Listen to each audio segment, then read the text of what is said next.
When we've designed it and considered all the things we need to include it, we've gone out to broad engagement from a number of stakeholders, and we've really asked them, what do you see as those requirements that you need to support the science you want to see? With all the array of science systems that are on board the vessel, we're going to be able to support meteorological research projects, as well as chemistry, biology, oceanography. We can do all sorts of mapping and measuring.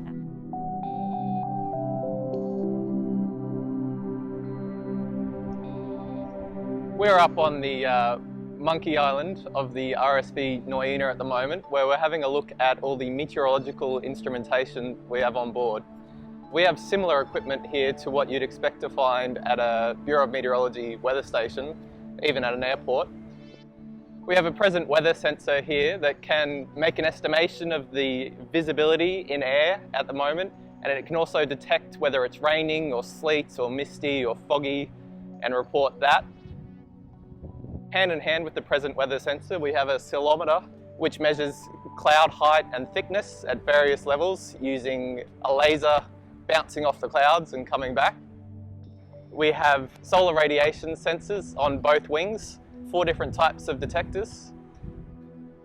We have a weather radar on the crow's nest. We have 3 different wind speed and direction sensors, 2 forward, 1 aft, and each of those also has a humidity and temperature sensor.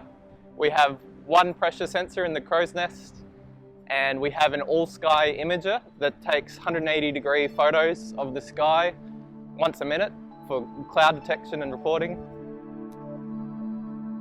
We're also equipped to have weather observers on board, and they can release weather balloons that will profile the atmosphere from the sea level right through to about 30,000 metres. So there's not much that can happen weather-wise around the ship that we can't detect.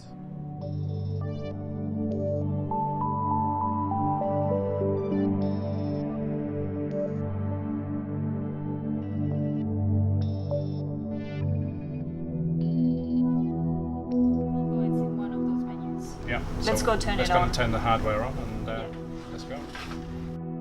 Welcome to our lair. And that's it. That's the power on. Yep, we're good to go. Alright, so being on. This is really exciting for all of us in my team, all the science system engineers and all the acquisitions in my team, because we have all the instruments, all the toys we can play with. There is a fish finder at the front of the Nuyina that looks forward and is able to detect the presence of fish or krill in front of the vessel.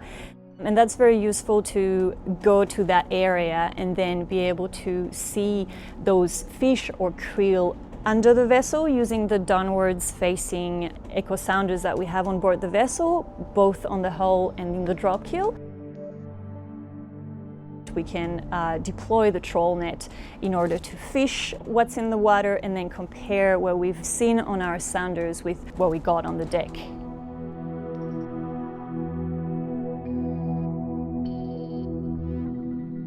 It was developed for the Aurora Australis, and it kind of started growing organically based on what scientists needed, and we've been adding all of the devices that the Nuyina has. If, for example, we were doing a CTD deployment via the moon pool or via the CTD door, all of that information would be displayed on the web app, as well as what's the depth of the CTD, in real time, what's the data that the CTD is measuring. And this can be really valuable on this vessel because it's so big, and we're going to have people in all sorts of spaces doing all sorts of activities, and we want to be able to keep them informed.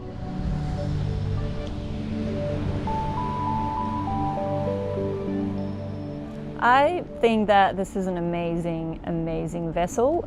I've worked in the marine engineering industry for the last 10 years, but this is by far the biggest vessel I've been on. I'm looking forward to keep working in this team and to participate in all of the amazing research we're going to do.